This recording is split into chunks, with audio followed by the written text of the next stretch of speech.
Okay, so up next we have Library of Cards, presented by Mita Williams. We'd like to thank the Canadian Association of Research Libraries for their generous sponsorship of this session, so thank you.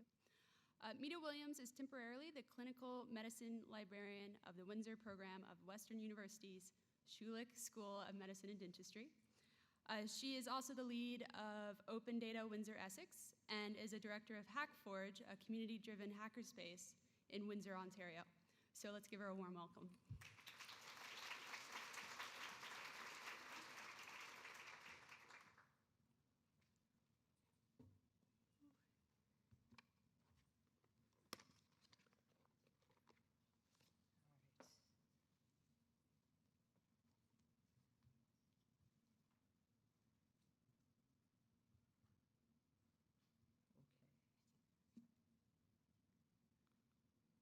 So let's keep going with a sort of podcast theme that's been underlying some of our talks at Access.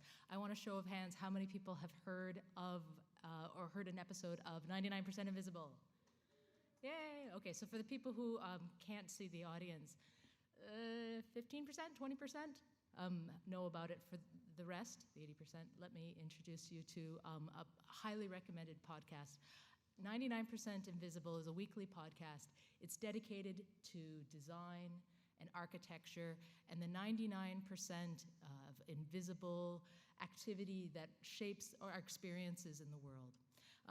They do sometimes very specific episodes on things like lawns, baseball mascots, barbed wire, city flags. They've already influenced my life in some very strange and interesting ways. And the reason why I wanted to start this presentation was I was thinking that if I had the opportunity to pitch host Roman Mars an episode, a library-themed episode on sort of invisible design within libraries, I know what I would pick, and it would be the strange history of the humble 3x5 index card. Now that being said, don't worry, my presentation is not on the long, strange history of the 3x5 index card. That's what this book is for. This is Marcus Krajewski's Paper Machines, published in 2011, published by MIT Press.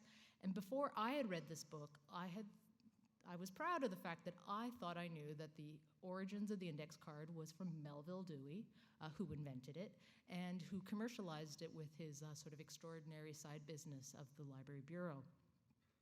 But in this book, Marcus Krajewski makes a case that we should actually go way farther back in a sort of bibliographic history to look for the origins. And he cites a text written by Conrad Gessner, who was a 16th century Swiss polymath, who described in 1548 a new method of processing data. You cut up pieces of handwritten notes onto slips of paper with one fact or topic per slip, and you rearrange them as desired.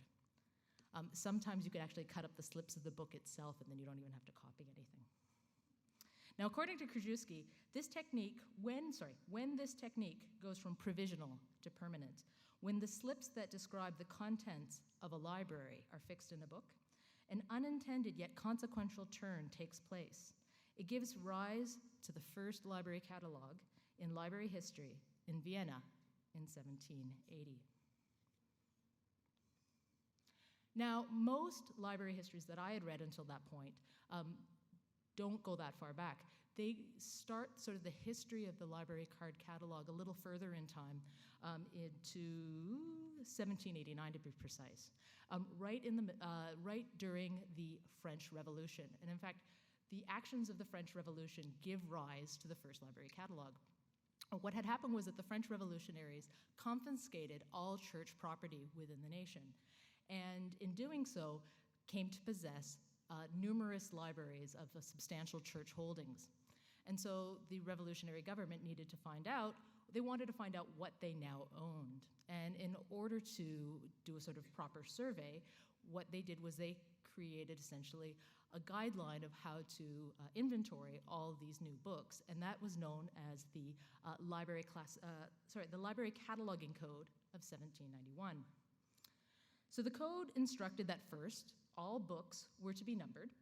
Next, the number of each book, as well as the bibliographic information of each work, were to be written on the back of 2 playing cards. And this was possible because in those times, a playing card, like a deck of cards that you would play with, the backs of them were blank. They didn't have all the sort of the fancy patterns then.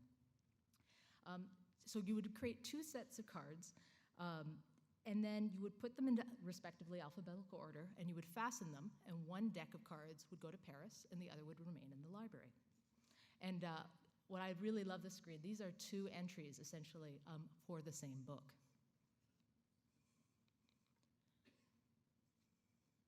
So again, I'm warning you, this is not, sorry, I'm not warning you, I'm reassuring you, this is not a talk on bibliographic history.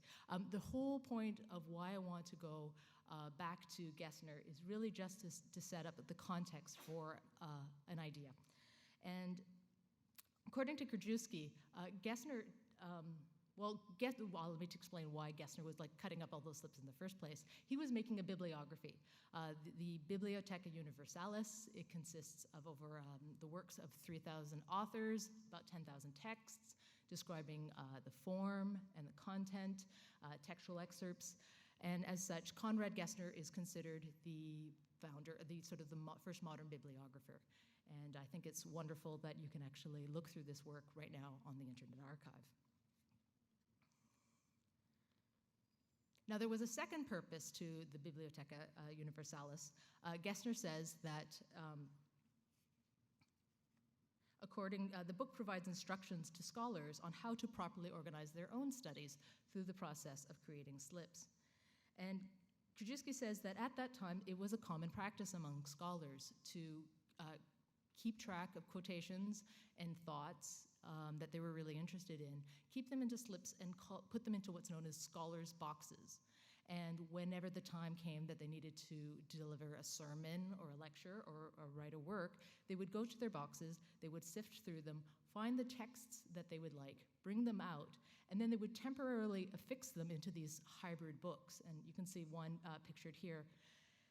It's difficult to see, but the line diagram describes a book where there's some threads, and the slips of paper can fit through those threads, and then they're held in place by paper rails.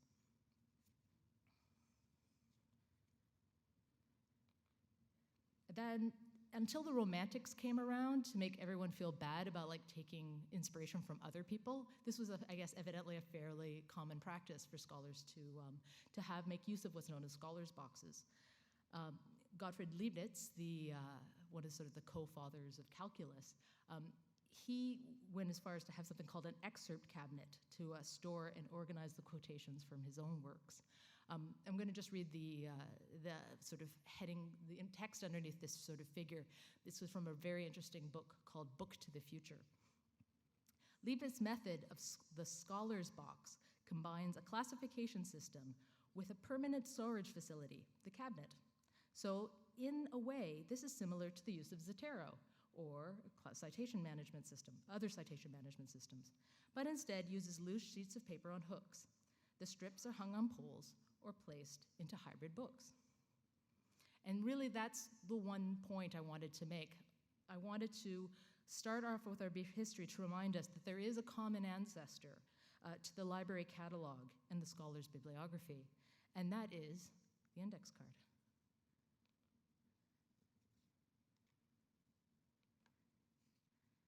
So, as we've learned, as far back as the 16th century, writers have been using cards and slips of paper to rearrange ideas and quotations into texts. Scholars have used essentially the same method to put citations into bibliographies, and librarians have used it to put bibliographic descriptions into card catalogs. You can still buy index cards in boxes to this day. I bought mine at my local campus bookstore, and that brought me much joy. And that's because there are still authors today who, when they have to write a large amount of text, they quite happily use index cards to put their thoughts down, rearrange them as they need them. Sometimes they make flashcards, but most of the time they do it when they're writing a novel, writing their thesis, or they use digital tools. These are virtual index cards within a software program called Scrivener. Now, it's a little ironic. I actually don't write that way. I don't actually use cards for my own writing purposes. I do use Zotero, though. And I use that to keep track of the citations for my own sort of reading and work as an academic librarian. I'm working on the basis that most of us know what Zotero is, but just to give you the briefest of introductions, Zotero is a browser extension that works best in Firefox, and the idea is it's a scholarly tool that works while you're reading on the web, and it allows people to capture citations, and then Zotero puts those citations into database fields. And so when you need to format a citation by APA or MLA, it can make sort of textual adjustments and allows you to take those bibliographies and insert them into a word processor. Now, the reason why it works so lovely is Zotero, if you've used Zotero, you know that if you go to a library database or websites that scholars commonly use, like say the New York Times, it is very easy to get structured data from a website into Zotero. And that's because someone who supports Zotero has created what's known as a web translator. And a web translator, I'm not sure exactly how it works. I like to think of it in my mind as sort of like something that goes in and like screen captures the text and then makes good guesses on where those information should go into the certain fields. Or the reason why it works nicely is that someone has been kind enough to mark up the text of the citation with invisible text that you can't see, and they mark up the fields in the span tags of the HTML using a micro format called coins.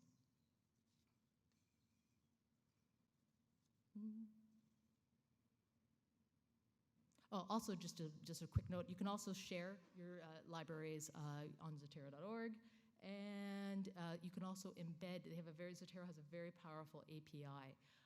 It allows you to essentially embed your own bibliographies into your own website. It's very simple. You can do it within sometimes between 1 and 3 lines of code. Now, one of my favorite features of Zotero isn't actually, I don't think, very well known. You can generate cards from Zotero. Though Zotero doesn't call them cards, they're called reports. So if you right-click on a bibliography, you'll see an option to generate a report. And the funny thing is, I find it actually easier when I need to collect books from my own library.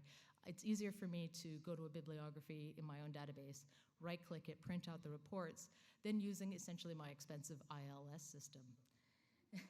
And there's a terrible irony to this situation, and I think I learned this after reading a Library Journal column from Dorothea Salo, because the design problem, as she just says, the design problem given to Henriette Avram, the inventor of the MARC records, the design problem was have the computer print catalog cards. As Salo says in her piece, Avram was not asked to design a computer-optimized data structure for information about library materials, so naturally enough, that is not what MARC is about at heart. Avram was asked solely to make computers print a record intended purely for human consumption, using the best card construction practices of the 1960s. Too many buttons. Here we go. Dan! Yay, this is Dan's work. So let's recall that one of the reasons why Zotero is able to import citations easily is because of coins or web translators that make use of text that's not visible to the eye. The metadata that comes into Zotero is captured using strings of text. So for example, if there's an author's name, when it comes into Zotero, it's associated with the field with a big capital A and a big capital U, AU for author. And that's useful functionality enough when you want to create a bibliography. And what that's not so useful, though, is if you want to create linked data, because linked data usually uses a sort of large numerical identifiers. So Dan Scott kindly shared this code as pictured on screen, RIS to web. And he'll correct me if I'm wrong in summarizing this. It allows you to run on a bibliography exporter from Zotero that will add available URIs, and in doing so, it will help you create and serve a citation database that also generates linked data using schema. Does that sound right? Mostly? No? Okay, good enough. So you can see the results of his work at laborstudies.ca. We've already had a number of talks already about linked data, but not all of our colleagues quite understand it. And in fact, when I gave this presentation to friends of mine to sort of work on sort of the ideas, my coworker really didn't understand why I was so enthusiastic about this particular database. And I realized that I had to show her the sort of the invisible text. So I went to a citation and I hit Control-U, and I showed her that in this database there are authors, that there are virtual international authority fields, there's large numbers, so that website, so that, for example, search engines like Google, rather than like trying to match text to find an author, we can find a particular author at a particular time from a particular place. And that's the power of linked data. So now that I've sort of given a sort of assessment and explaining and talking a lot about Zotero, the question I want to ask is, can we consider Zotero the sort of scholar's box or the paper machine of the digital age? And I think we can, but I still think we have to recognize that a lot of the citations that are within it are still virtually stuck in a box in so many ways. So, for example, we can't yet grab citations from a library database and drop them into a word processor directly. We have to use sort of Zotero or another bibliographic manager as an intermediary to sort of do the translation work before us. Likewise, not all, if I try to cut and paste information from a database that serves up linked data, all those sort of rich information doesn't come along with the text that I've copied and pasted. Oops, hold on a second. We share so much on social media of our lives, but it's kind of odd that what we don't share it's very difficult to share is actual citations. Instead, what we do is we share the URL web addresses of publishers or third-party websites that take us to this paper that we're actually talking about. Or we just sort of circumvent things altogether and we just share the PDF, which in theory should contain all the important useful metadata that we would need in our bibliographies. And yet still to this day, it still requires a sort of a lot of hand-picking information out of a PDF, whether it's typing it in manually or keying it in or cut and pasting, every time we want to move that certain PDF from, say, my desktop into an institutional repository. Common web tools and techniques cannot easily manipulate library resources, while photo sharing, link logging, and web logging sites make it easy to use and reuse content. Barriers still exist that limit the reuse of library resources within new web services. To support the reuse of library information in Web 2.0 services, we need to allow many types of applications to connect with our information resources more easily. One such connection is the universal method to copy any resource of interest. Because the copy and paste paradigm resonates with both users and web developers, it makes sense that users should be able to copy items they see online and paste them into their desktop applications or other web applications. Recent developments proposed in weblogs and discussed at technical conferences suggest exactly this: extending the clipboard, copy and paste paradigm onto the web. To fit into this new extended paradigm, we need to provide a uniform, simple method for copying rich textual objects out of any web application.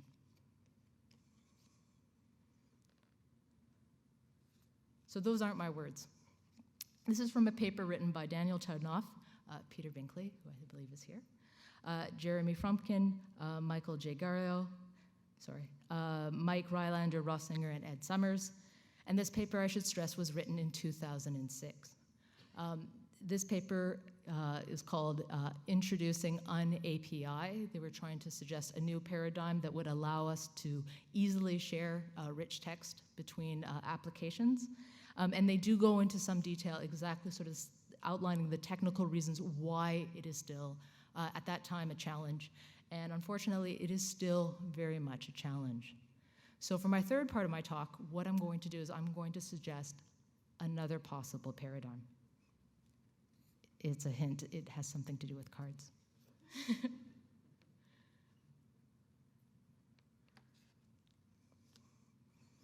Cards are the future. I can't escape doing a future talk, I'm sorry. In order to see how we might possibly break out of the scholar's box, I'm going to talk about a very, very, very speculative possibility. But I have to set ourselves up for this possibility. And so in order to do that, I want to talk about how we use cards already on our desktops, on our phones, on our tablets, on our phablets. And if you look at some of the most popular websites today, you might be doing this now, you will see that if you visit Twitter or Facebook or Trello, Instagram, Pinterest, you will find that as a design pattern they all use is they all tend to use cards as a user design pattern.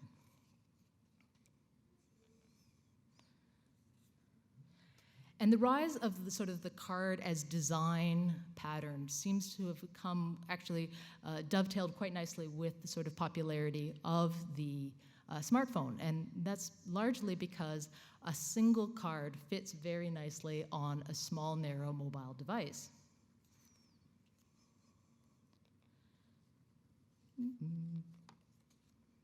While on larger screens, such as tablets or desktops, you can take those same individual cards, either expand them or arrange them in various ways. So on Facebook or on Twitter, the sort of cards fall down as a vertical feed. On boards, on sites like Pinterest, they're kind of arranged as a board. And then there are services such as Trello and Google Now, where there you can even sometimes see how they're trying to use the idea of cards as a stack. Now, this slide, I will just want to let you know, this stack is not, this image is not mine. It's from a slide deck from designer and technologist Chris Say, who's New York-based. And the rest of this section is largely an exploration of Chris's work and ideas about cards. So case in point, Chris Say states that the most important quality of cards is that of movement. And Chris isn't not just talking about how the idea of the card as design just seems very intuitive for us to sort of manipulate it with our hands. For example, swiping left, swiping right, up and down. That's not what he's referring to. The movement of cards that he's concerned with is how they feed into, say, content creation and content sharing. We don't even think about it, but just try to go through the activity of how you would create a post on Facebook or create a post on Twitter just using your mobile device. How cards feed into discussions, so things of like, think about how you might want to, within a discussion page on Facebook, or how cards feed into, say, workflow documents. And unfortunately, I don't have enough time, but it would be really interesting, I think, to have a whole side discussion about how cards fit into, say, workflow ideas, such as Kanban boards. But that's not for today.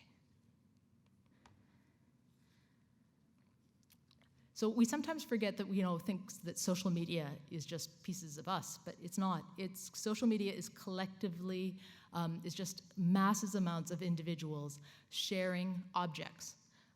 We gather around objects when we have conversations. Now, those objects might be objects of texts, they may be objects of photos, they may be videos, frequently videos, looping videos, GIFs, and of slideshows. And we decide whether we're going to share it to a large population or to a small population.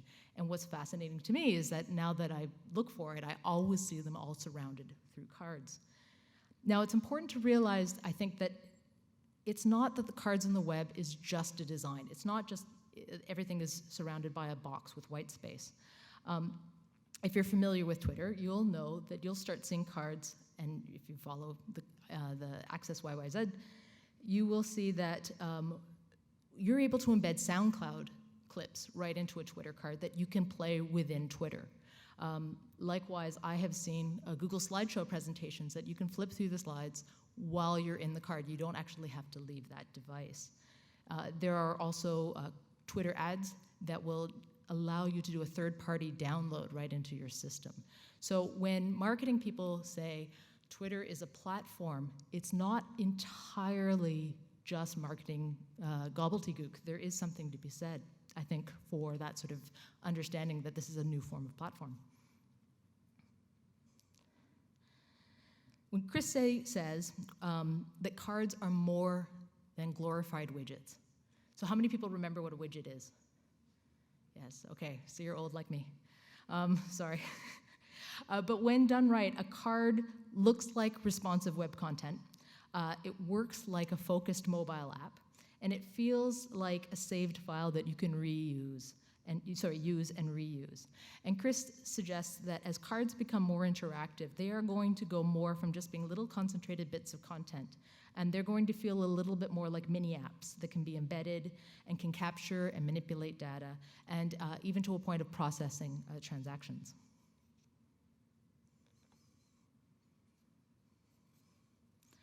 So when I was doing this presentation, I was wondering, well, why isn't this more obvious? And I think the reason why that cards don't really feel this way is that we haven't really seen the full potential of cards, because cards tend to work only within their own applications. So for example, my Google Now cards will interact with my Google Calendar, but Google technically, in theory, doesn't know about the events I've signed up for in Facebook.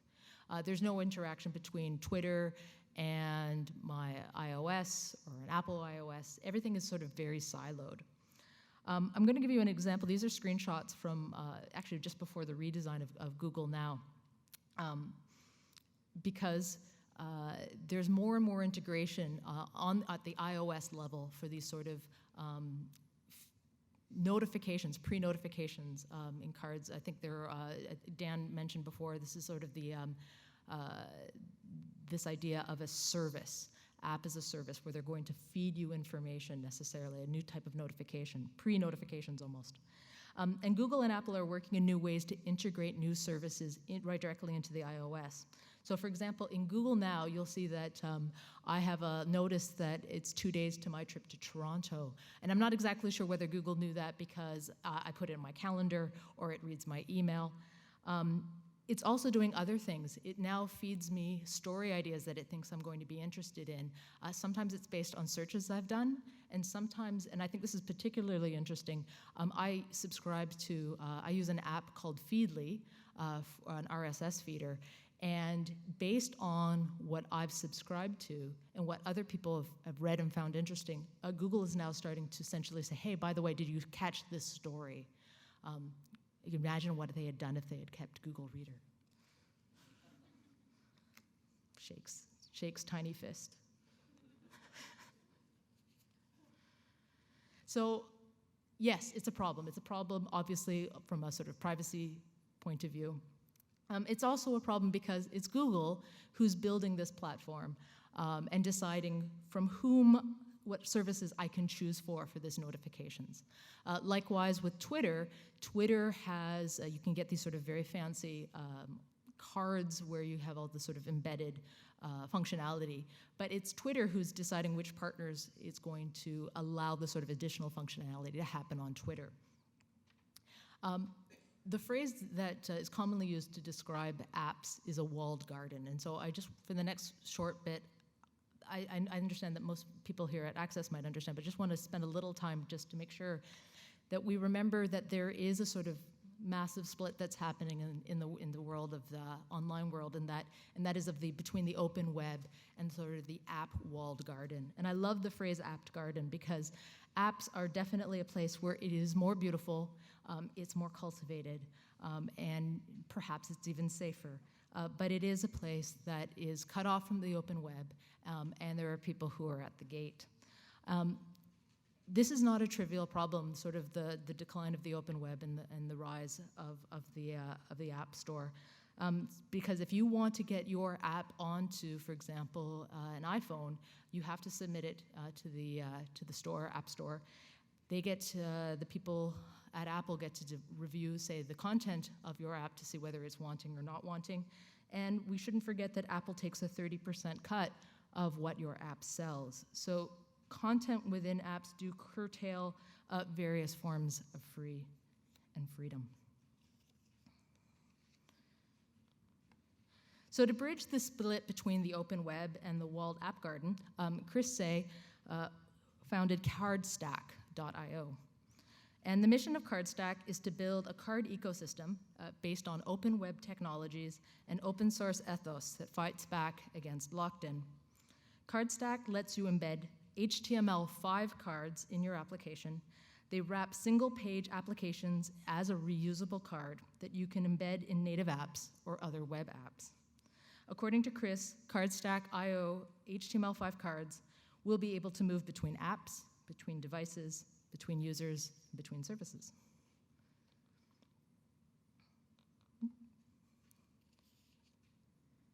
So Cardstack itself is comprised of other JavaScript libraries listed here, notably Conductor.js and Oasis.js.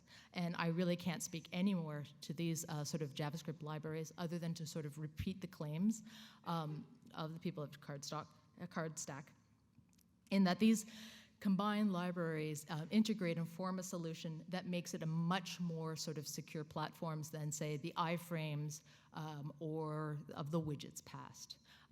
Unfortunately, I can't also speak about any sort of potential accessibility issues either, unfortunately.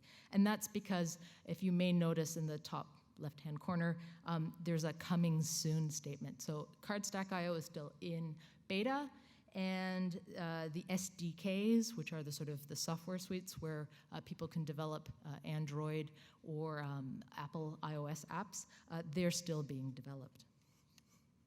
Now, despite this, when I first stumbled on Chris Say's sort of amazing and beautiful slide deck presentations outlining sort of his vision for the Cardstack.io cards and why cards were so powerful, I was really excited by the vision.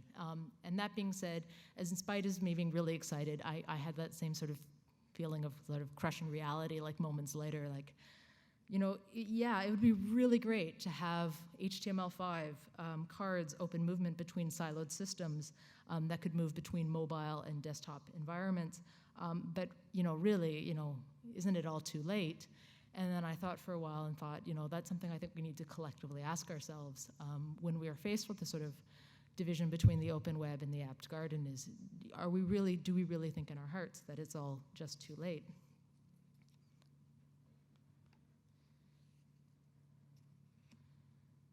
So one of the challenges for this presentation and for other people is the people at Cardstack is that if you're trying to promote like a new container for the web, you really do need a proof of concept. You need some content to like move around to sort of showcase what it can do.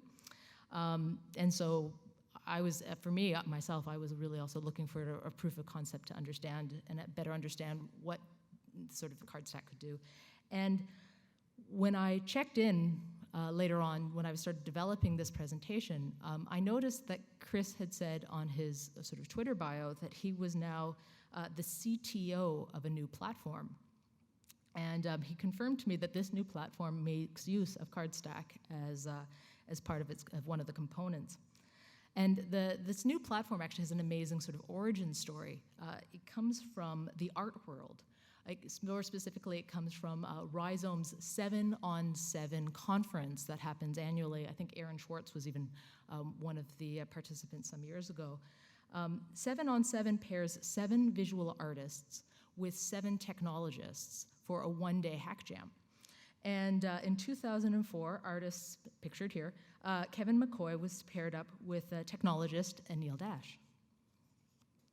So they both shared a sort of, the problem that they decided to work on has to do with being a digital artist in this day and age. One of the challenges of working in sort of the digital arts is that all those sort of qualities that makes a digital artist doing great work is that it can work against you. Your work can be very easily copied. It's very difficult to find sort of provenance. It's hard to associate an artist with the work. It's hard to track down who the original artist is, or what was the modified art, what was the original art. I want to make all these points.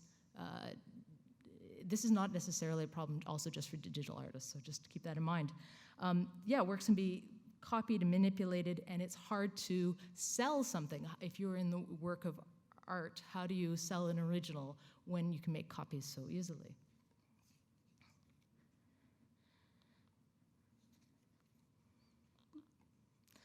So they talked and they worked, and after 24 hours, they worked on a proof of concept for a new service that would allow visual artists to register ownership of digital work and then give the ability to transfer that registered ownership to someone else.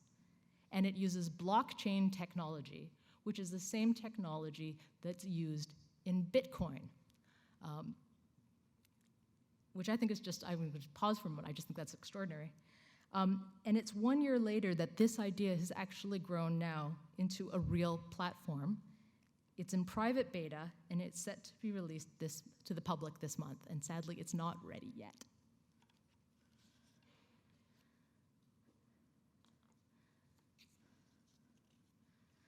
So anyways, I think there's two things that's particularly awesome about this project. First, the platform has now extended the ability to just transfer ownership. It's now a licensing. When an artist registers their digital work, they will also be able to set the license for that work, and that includes putting that work into the Creative Commons, or, for example, setting out exactly what a royalty might need for that work to be used. It also gives the opportunity for the artist to set whether they're interested in allowing derivatives of their work to be allowed. Now, the other thing I really, really love about this project, and it's just because it's just so ridiculously poetic, is the name of the platform. And I don't know whether you can see it. It's in the top left-hand corner. It's a very clever name. It is spelled Monegraph. It's spelled monograph. And as we know, you build a monograph with cards.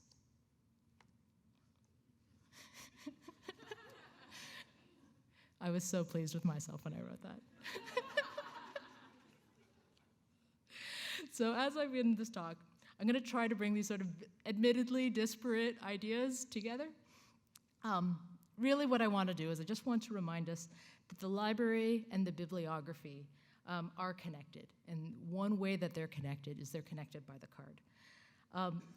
As we continue to invest in crucial new endeavors in the digital realm, such as our ongoing digitization projects, such as our sort of web archiving projects, it's still essential to find new ways, not only just to surface our works, but to find the means by which scholars and our readers and our publics can find the material, can easily save it for later use, to sort it and reuse these resources that they find from our collections. We are part of a generative process. Cards of single ideas, rearranged, stacked together, form and build theses, which in turn build books and papers, which fill bibliographies, which ultimately build libraries. I would love a way to find libraries to get back to essentially sort of Gessner's Bibliotheca Universalis, a place where the scholar and the library are both connected. After all, this is also very timely. The OCLC card catalogs are also going to discontinue this month as well. But we have to remember, scholar is just a library's way of building another library. Thank you.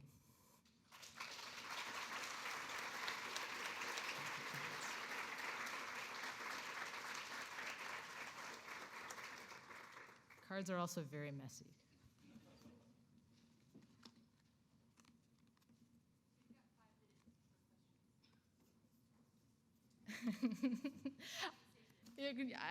If you have questions, I will answer them. Otherwise, I will run away. I'm happy to run away. I can take your questions later on if you'd like. Thank you.